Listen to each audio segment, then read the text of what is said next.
ci biir Seneweb nag tey ñun ñoo déplacé wu dem seeti koo xam ne Sénégal bëgg nañ ko et que mu nekk nit bu nga xamante ne nii macha allah ci saa buñ ko soxlaa rek daf ñu koy yombalal mu di Eric Patrick Gomis de son vrai nom mais Samir ci les 4 fantastiques mu nekk artiste boo xam ne Sénégal xam nañ ko teg ci bëgg ko waxal à chaque fois ñun ñuy déplacé wu ñëw di ko seet si tey nag ñun ñoo ko fekk ci bërëbu liggéeyukaayam di ko nuyu di ko ziar Samir di la bàyyi ñu ñuy seetaan.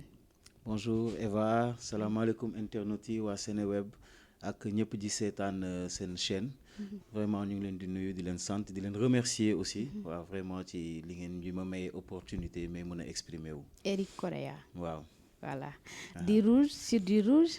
waaw en fait tous les jeudis. donc ñun ñëpp dañuy sol tenue si tu regardes autour de toi même sama patron yi sax. moom ni noonu ci ginnaaw di nga gis ne polo tamit la sol pour suñu marque bi Toyota. macha allah sa couleur bi dafa nuroo ak suñu logo wu Seneweb bi donc moom laa lay tooñee di rouge sur du rouge donc macha allah donc comme ni ma ko waxee sànq mbégte la ci ñun à chaque fois ñu lay dalal mais quand même di la remercier ci sa disponibilité ci à chaque fois nga ñu koy yombalal tout d'abord dañ leen di jaale li ñu bokk mu di Jean Paul di benn acteur boo xam ne Sénégal xam nañ ko. sa diggante ak Jean Paul ndax xamante woon ngeen ak décès woom. si xamante ne woon neen bu baax puisque on a grandi dans la même SICAP. man maa ngi dëkk SICAP Liberté 2 moom mi ngi dëkk SICAP Liberté 3 on a grandi dans la SICAP on a eu à peu près le même cursus parce que man bi may soog a tàq ci dina ma neex laa jaar.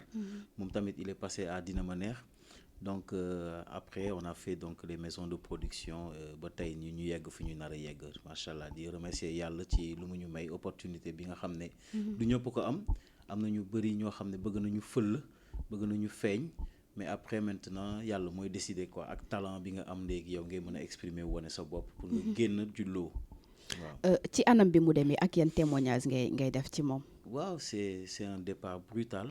c'est un départ brutal nit bu feebaree sax xam nga xëy na di ngeen ko ñaanal ngeen xaw a xelmet tuuti ndax dina dem wala dina des mais quand c'est un accident koo xam ne vraiment déggoo ne feebar na déggoo dara.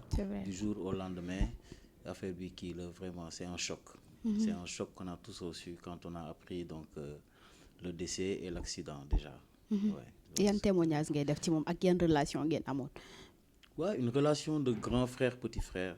nañu amoon une relation de la même génération parce que li ma ko magee tamit bëriwul noonu. c'est vrai mais c'est quand même jeune boo xam ne ñëpp xam nañ nu mu meloon SICAP ak nu mu meloon autour de lui même au niveau de son travail. quelqu'un qui souriait tout le temps quelqu'un de généreux vraiment zéro problème et ku baax même côté finance dafa baaxoon. tey Jean Paul bu amulee scooter wala oto wala quoi que ce soit c'est parce que tout ce qu'il avait il le partageait avec tout le monde. te pourtant ñàkku ko mënoon na def comme ñëpp téye poche am et puis jënd oto wala lu mu bëgg rek mais il partage tout avec tout le monde c'est quelqu'un de très très généreux.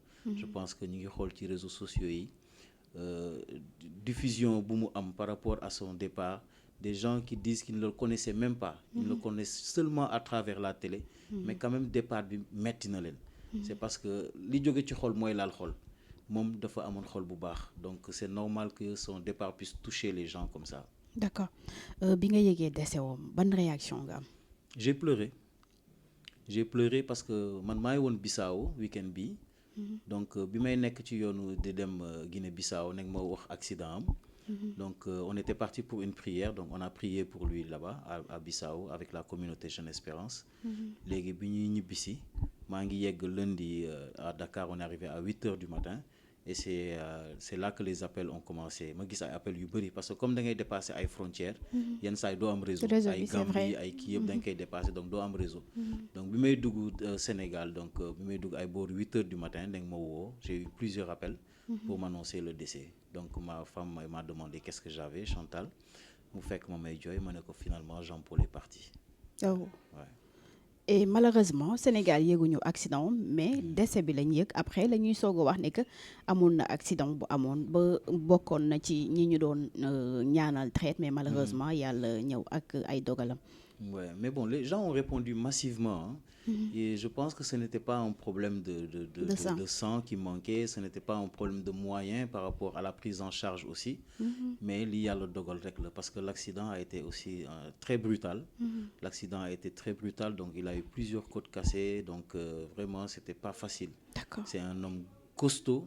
Il s'est battu jusqu'au bout et il a dit à son grand frère Kossi et koo xam ne mooy ànd ak vrai grand frère am Anissé. Donc il lui a dit vraiment qu'il avait du mal, donc qu'il souffrait énormément. Oh. Après lii yàlla dogal la rek, mais les gens ont répondu massivement. Il y a eu assez de dons de sang. Que ce soit les pompiers, donc les médecins aussi, l'opération s'est très bien passée puisque après l'opération il s'est réveillé ak lépp. Donc vraiment ndogalu yàlla la quoi. kon opération jotoon na ci am, ce qui veut dire que ne lu metti woon la. Ouais, exactement. ndax jotoon nga dem seeti ko. Non, j'étais à Bissau, comme ni ma la ko waxee, donc j'ai pas pu aller le voir. D'accord. Mu fekk Bissau, mais j'étais au courant de son départ et tout. J'ai envoyé des messages à ses amis les plus proches. Yónnee naa leen message pour laaj leen est-ce que c'est vrai d'abord, parce que li may dégg est-ce que dëgg la. Une fois que ça a été confirmé, bi ñu yeggee Bissau, comme ñun prière moo ñu yóbbu woon foofu, dañu demoon benn genre pèlerinage, benn genre retraite. Donc on a prié aussi pour lui et puis voilà quoi, lii yàlla dogal moo am.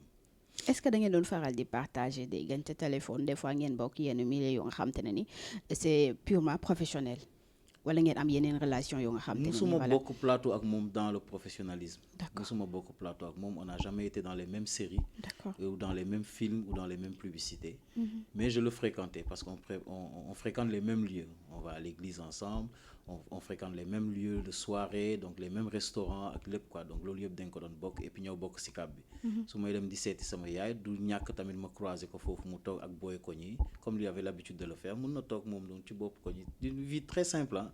Quand il avait pas grand-chose à faire mënoon na toog ci bopp koñ yi seq lépp ak booy yi foofu Sicap quoi. Vraiment c'est D'accord. quelqu'un de bien. Et d'après les témoignages, il était quelqu'un bu nga xam ne il est social, dafay jàppale ay nit ci loo xamante ne nii kenn du ko yëg.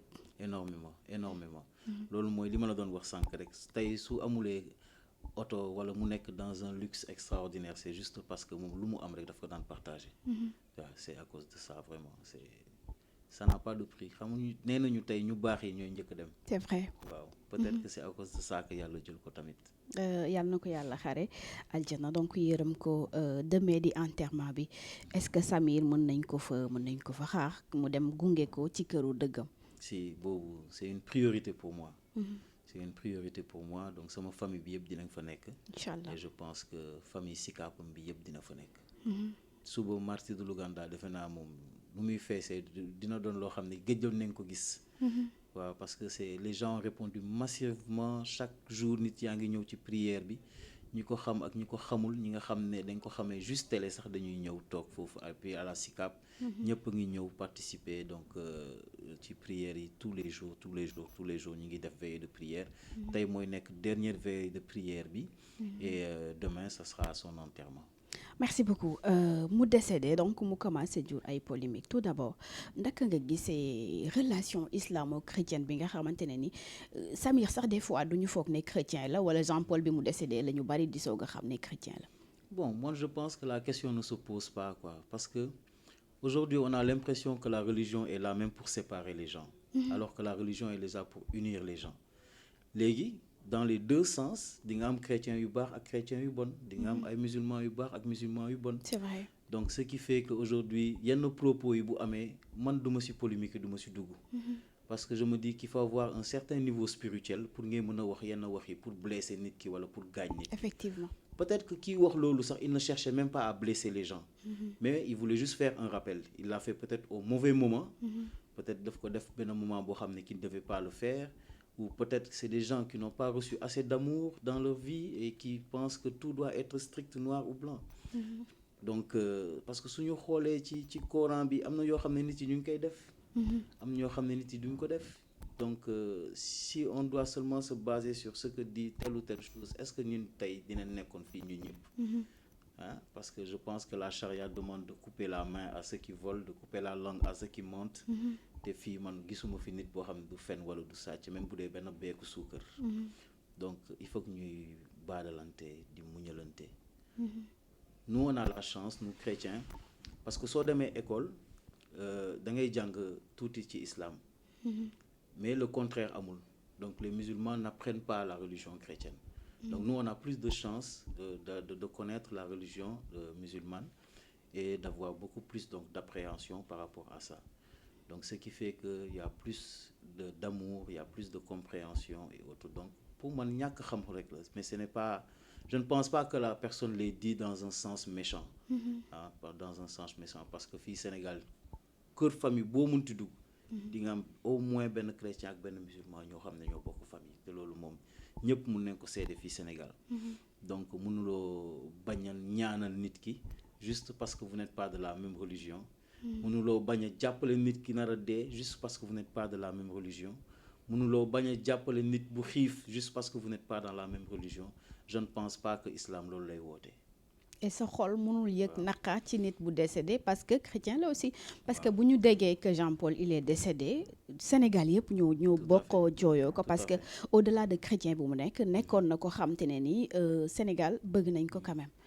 mais lan la ñuy woowee chrétien chrétien c'est quelqu'un qui suit le Christ mais le Christ moom bu muy nekk fii il était là pour l'humanité pour toute l'humanité moom bu mu demee après ñi koy topp ñi koy ñooñu la ñuy woowee chrétien mais Christ quand il est venu pour toute l'humanité on ne peut pas se permettre de dénigrer une personne ou de juger une personne par rapport à sa religion mais da ngay xool beneen niveau de spiritualité yow nit ak nit ngeen di xool nit ak nit defe naa loolu moo nar a ëpp solo et c'est sur cette base là qu'on doit pouvoir donc faire du bien autour de nous parce que la communication de l'être humain va au-delà des paroles. C'est vrai.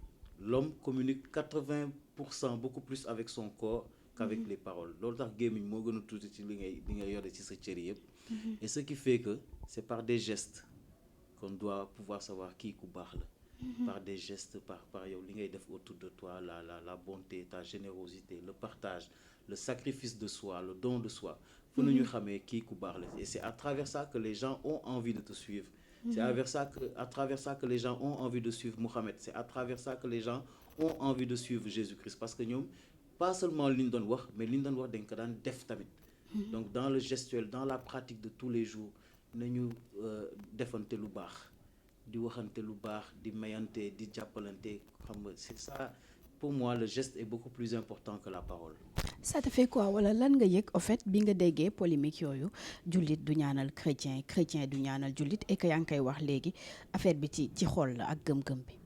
bon très honnêtement ça ne m'a pas blessé ça ne m'a pas blessé parce que je ne suis pas personne ne m'a dit que j'étais juge pour juger une XX personne. Effectivement man chaque fois su amee dara rek damay jéem a xool le bon côté des choses.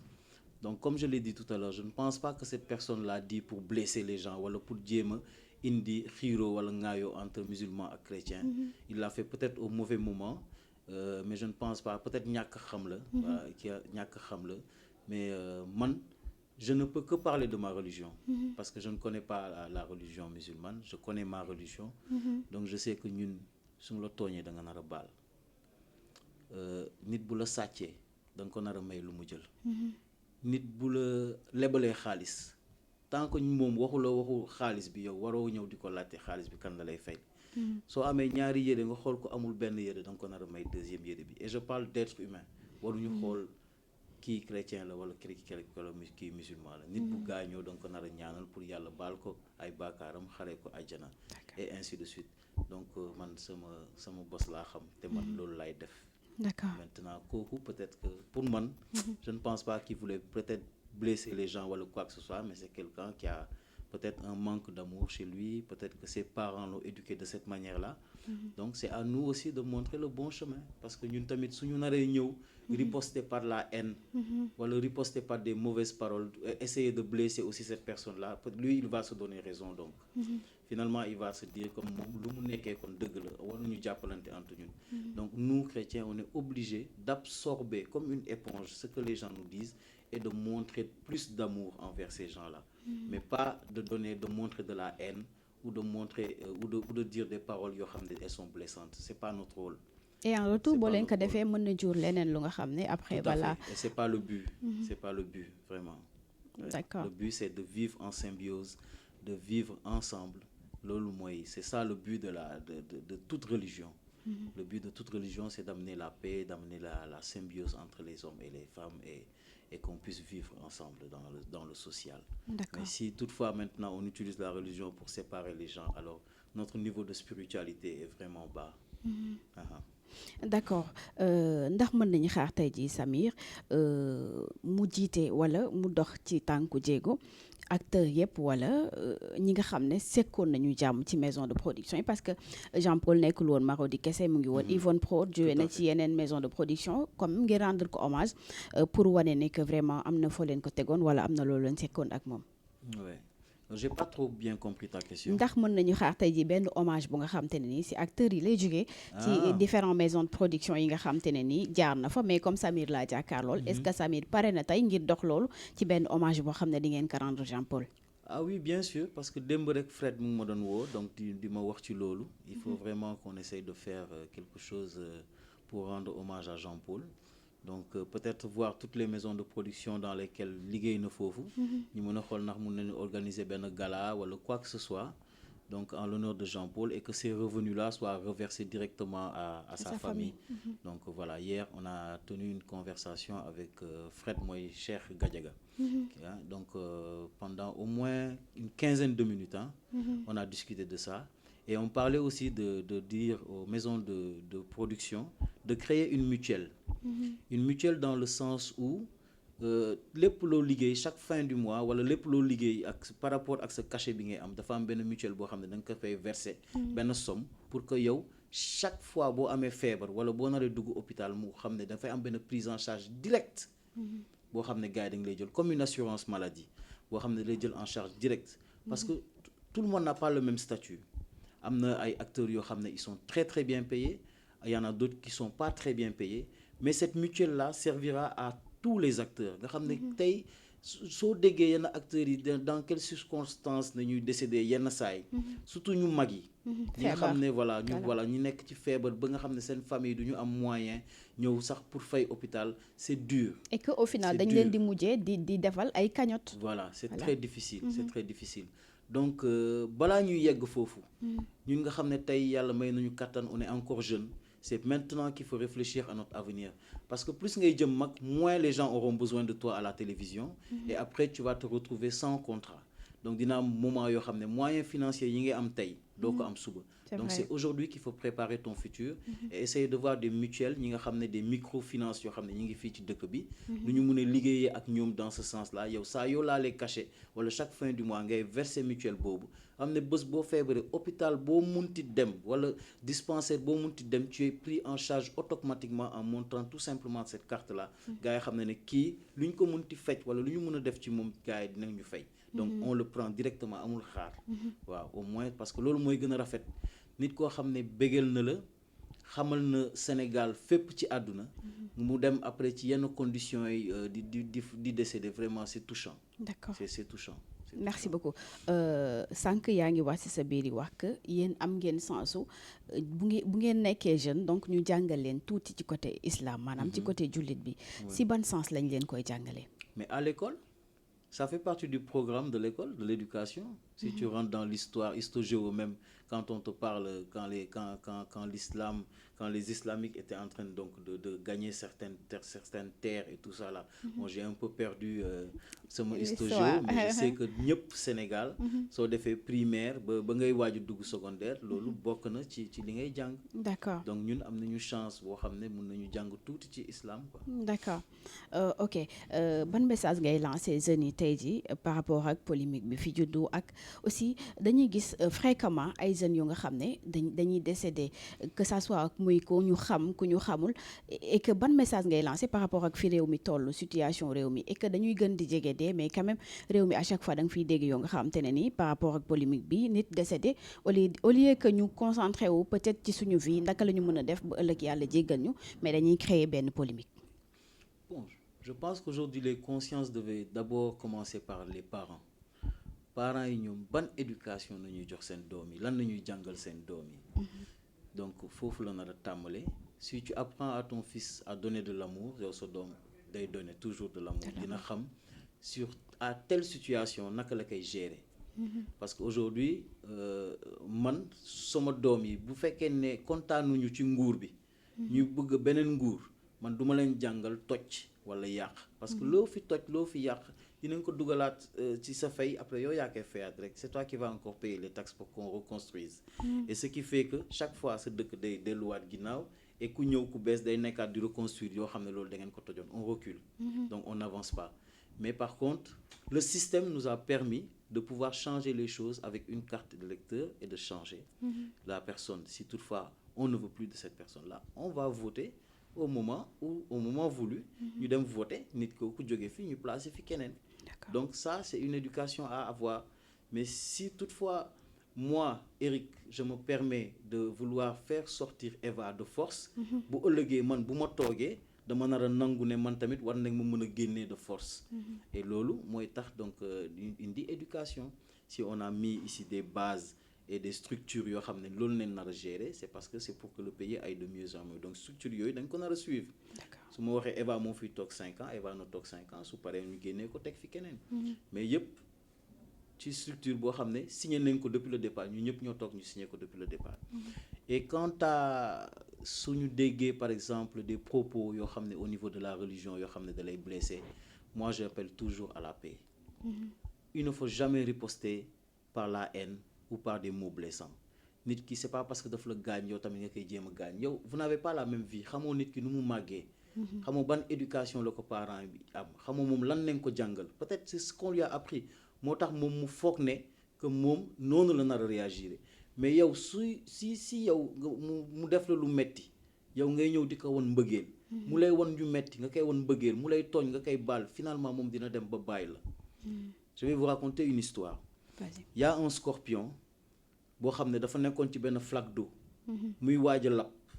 Léegi benn xale chaque fois bu mu gisee scorpion bi dafa nar a lab mu tàll baaraamam pour scorpion bi mën a yéeg pour mu génnee ko ci flaque bu ndox bi. Mais saa yu tegee baaraam bi scorpion bi da koy jam mu génnewaat loxo bi. Muy essayer à plusieurs reprises.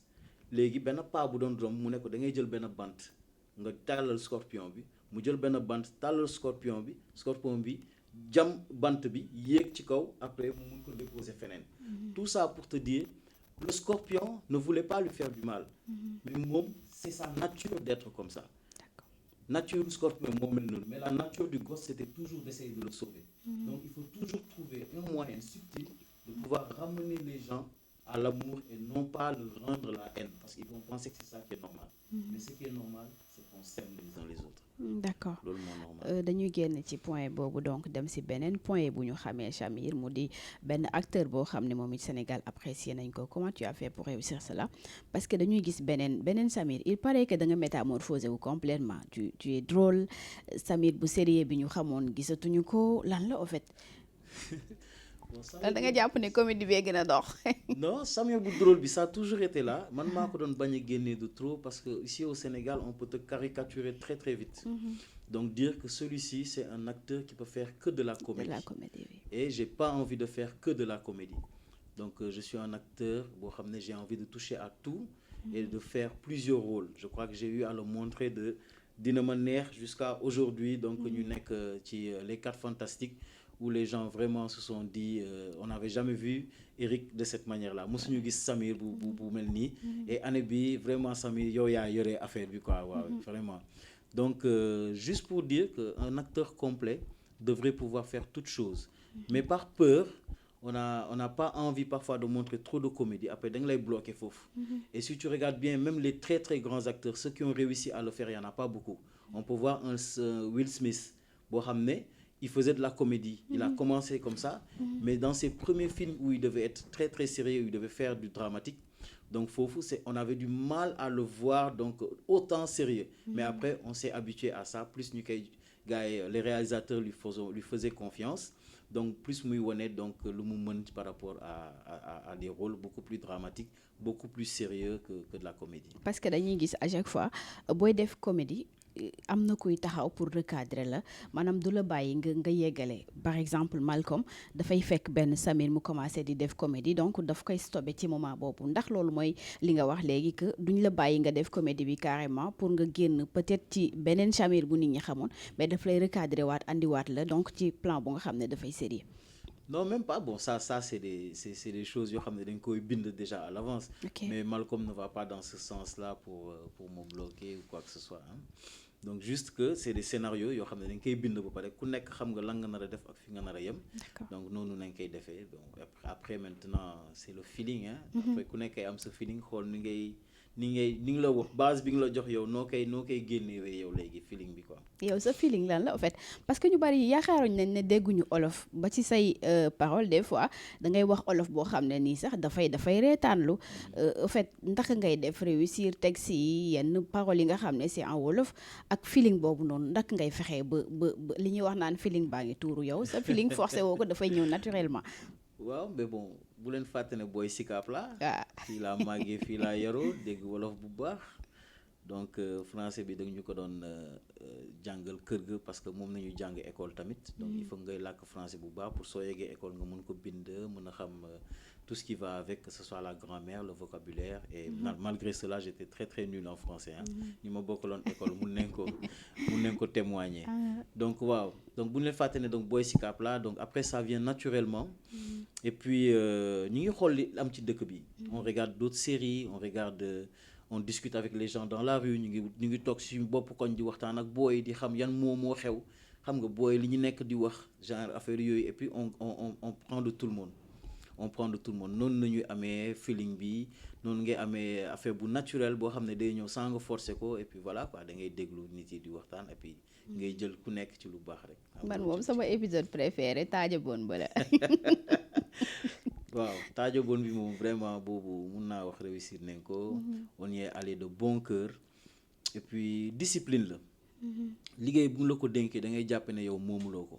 et je ne parle pas seulement du cinéma je parle dans tout ce qu'on te confie dans le travail parce que yow booy ñëw di wut liggéey nga xool sa état bu misérable bi ngay nekk ngay wër fépp di ñëw di la jël en entretien nga naan waa mën naa lii mën naa ñëw ci heure mën naa def lii je suis très social mën naa ubbeeku ak ñëpp ba nga commencé liggéey ci structure bi ngay commencé di jël say aise su ma la dénkee benn dossier ngay traîner ci koom su ma la waxee nga ñëw heure yow doo ñëw ci heure ngay commencé di traîner c'est des choses yoo xam ne ñun Sénégal nañ ko nar a bàyyi te soo commencé wax rek ñu naan la yow tubaab nga teg sa bopp tubaab rek moomul lu baax ñun xam nañ lu baax te mën nañ ko donc nañ discipliner suñu bopp man je pense que je ne suis pas l'un des meilleurs acteurs du Sénégal mais je crois que si les maisons de production veulent bien travailler avec moi c'est par rapport à la discipline. mais yaa ci gën a drôle moom loolu moom sàppo bu doon prix bu ñuy joxe la yaa ko remporté.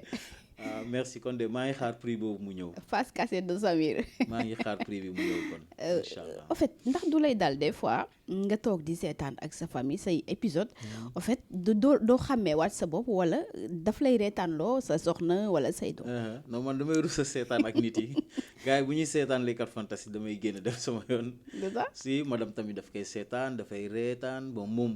xam na loolu parce que elle me connaît intérieurement extérieurement donc c'est mon épouse donc amul dara loo xam ne maa ngi koy nëbb donc elle me connaît très très bien amul lu koy bett ci man mais am na ñu bëri comme fii nii fi may liggéeyee donc sama yenn clients yi ñu ne mais man Eric démb sama jabar daf ma wax ne daf la xàmmee mu ne mais yow yaa def nekk di télé di def kii yooyu noonu ma ne waaw man la ñu ne ma man xaw ma ne kilifa bu mel ni yow mën nga def loolu donc voilà comme fi ñuy liggéeyee donc tey jeudi dañuy sol tenue mais sinon en général on est en costume et en chemise cravate donc parce que kilifa yi ñuy dajal moo tax c'est pour que ñuy gën a am confiance ci ñun mais voilà quoi. fi ngay liggéeyee du lay arrivé des fois nga tase kenn rek mu reetaan nii naturellement. bëri na trop c'est un atout aussi parce que tout de suite nit ki dafay xam ne yow nit bu oyof nga dajal. c'est vrai donc yenn saa yi su ma la gisee costume cravate dañuy foog ne c'est trop sérieux mën nga bloquer nit ki xam nga am benn limite boo xam ne da ngeen di am ak moom mais une fois que la personne te reconnaît et mu xam ne kii ci les Kan Fatih sa nekkoon cette personne n'a plus de limite day dem ba dépasser la sax yenn saa yi mais bon toi tu laisses faire parce que une fois que tu es connu publiquement moomatoo sa bopp. c'est vrai les gens se permettent de dire yenn choses yoo xam ne c'est sûr que duñ ko wax ak kenn man xale yi nu ñuy waxee ak man c'est sûr que duñu waxee noonu ak seen mag yi sax waaw parce que comme da nga lay gis télé ils se permettent de te dire certaines choses et après tu es obligé d'accepter ça parce que c'est ton personnage qui est comme ça quoi. et après dire da nga oyof aussi ba tey si épisode Tamxarit bi Malcolm bi mu paree yóbbuwu leen ko hôpital. Malcolm man non boobu moom mënutu ko defe naa bu mu demee moom jabaram maase na ko sama jumelle bi ndax xam naa maase na ko bu baax a baax a baax a baax damp ko bu baax parce que geste boobu noonu maa ngi gis ci TikTok yi ay xale di ko imiter ça m'a vraiment fait rire il a fait une vidéo il y a pas très longtemps bu mu doon tooñ ay taalibe noonu yu ñëwoon mu naan leen may kii mu ne leen léegi kan moo mën a def sama fecc benn taalibe di fecc noonu mu filmer ko quoi teg ko ci réseaux sociaux yi waaw c'est vraiment bien de savoir que tout le monde regarde tes séries et que tout le monde t'apprécie et que ñun tamit on promet de faire de notre mieux pour continuer à donner du meilleur de nous-mêmes quoi. mais temps yi kër yi foo dugg donc dafay calme nit ñi dañuy mer kër reetaanatul parce que les 4 fantastiques jeex na lan ngeen di xaar pour ñëwaat vu que yéenay bégal sénégalais yi. waaw c'est des maisons de production donc c'est une série qui doit être réfléchie et écrite donc forcément loolu dafa nar a jël temps. bi ñu defee suñu 55 épisodes yi donc on a eu 3 mois yoo xam ne on n'a pas eu de repos c'était pas facile du tout donc le temps juste ñuy bindaat et puis ñu mën a joxewaat lu gën a rafet encore macha allah parce qu'il faut toujours de nouvelles idées il faut toujours de nouvelles choses xam ni ngay dugalee donc la morale dans le comique c'est vrai. Parce que derrière cette comédie il y a toujours une morale et quelque chose de subtil à prendre loo xam ne dafa nar a jàngal pour àdduna pour ngay mën a grandir noonu quoi. merci beaucoup Samir donc kontaan nañ bu baax si àndaat ak yow tey si Seneweb et que di la jaajëfal ci sa disponibilité lan la Samir mën a voilà tàggoo Sénégalais yi message lu mu mën a doon ak lan la ñu mën a xaar ci Samir ñu bari ñi ngi xaar nag nga yor sa maison de production boo xam ne après voilà nit ñi dañuy ñëw foofu noonu nga leen di jàngal wala genre ngay produire ay séries. Peut-être mais pour l'instant c'est pas mon idée vraiment man moom bëgg naa su ma amee benn certain âge damay arrêter série arrêter liggéey nekk ak suma famille nekk ci yeneen quoi vraiment j'ai pas envie de faire carrière dans le cinéma dans cette lancée-là je veux pas être derrière la caméra être production wala bind wala quoi que ce soit tant que ñu ngi may soxla en tant qu'acteur je répondrai présent mais j'ai jamais eu ce concept-là de vouloir ouvrir une maison de production ou quoi que ce soit par contre j'ai envie de faire un film sur ma mère et j'ai déjà commencé à l'écrire et maa ngi xool daal peut-être fii ak quelques années on verra ce que ça va donner. ah sa mère comme ni nga ko waxee c'est une actrice boo xam ne icône la si monde théâtre ci jamono théâtre la ko Sénégal xam et que mu nekk nit bu nga xam ne aussi dañ ko apprécier par rapport ak rôle yi muy joué tey jii boo ñu mënee wax ci sa yaay par rapport ak rôle yi muy joué c'est vrai que gëj nañ ko gis mu joué quand même mais par rapport ak rôle yi mu jot a joué naka nga ko doon dundee en tant que xale ndax da nga jàppoon ne lu dëggu la ndaka nga doon dundee ak moom par rapport ak image bi nga ko doon jox. non j'ai toujours été fier de ma mère hein. Loolu musuma déranger j'ai toujours été fier ce qui me dérangeait c'est que bi ñu daan dem d'un lieu à un autre dafa daan nuyoo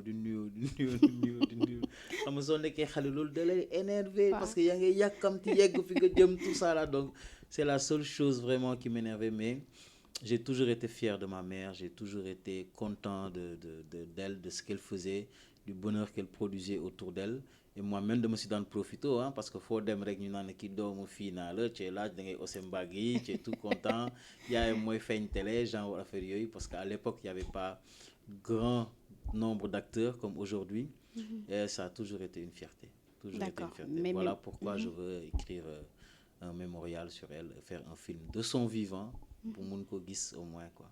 Film bi concept bi si possible boo ñu ko mënee wax ça va parler de quoi sa vie. Ça va parler d'elle, de sa vie, hors cinéma, de sa vraie vie, pour que les gens puissent connaître qui est Joséphine Zambo. Parce que nous avons vu ci télé, mais nous pouvons imaginer combien cette femme-là elle est battante et tout ce qu'elle a pu donner et sacrifier pour nous. ndax mën nga ñu nettali tuuti ci parcours am lan la sacrifié wu pour yéen d'accord mais quand même dis-nous lan moo la gën a marqué si bi nga ko xamee ba léegi maanaam bi nga juddoo gis ko mu nekk une femme battante comme ni nga ko waxee lan la mës a def lu la marqué wala ci histoire am lan moo la ci gën a marqué.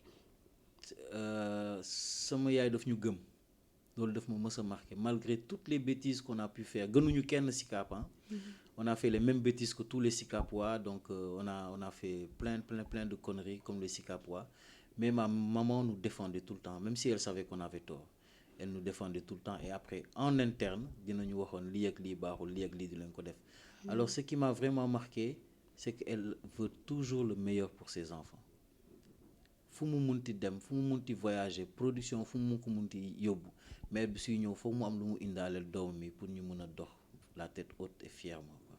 Et ça jusqu'à aujourd'hui ça me marque encore. est-ce que d'habitude da nga doon faral di ànd ak moom suy dem tournage. waaw foofu nag ma xamee ci kii Billy Boy. D'accord. ci Billy Boy ak ci Fakhaman. dama ko doon juste gunge c'était pas prévu que je commence à faire du cinéma donc comme je l'ai dit Didi ak Charlie sama ñaari rakk yi. ñoom ñoo gënoon bëggoon def cinéma.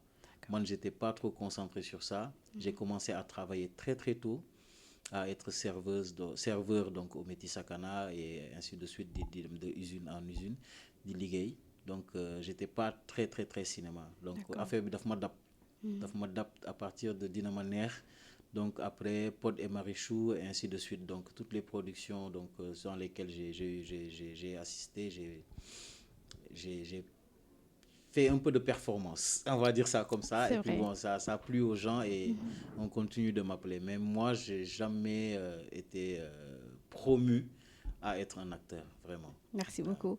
ñu ngi lay jaajëfal donc ce mot de la fin lan ngay tàggoo Sénégalais yi. Soyez heureux. Soyez heureux et faites-vous du bien. Faites-vous du bien, soyez heureux. C'est ça mon mot de la fin, quoi. Vivons, vivants.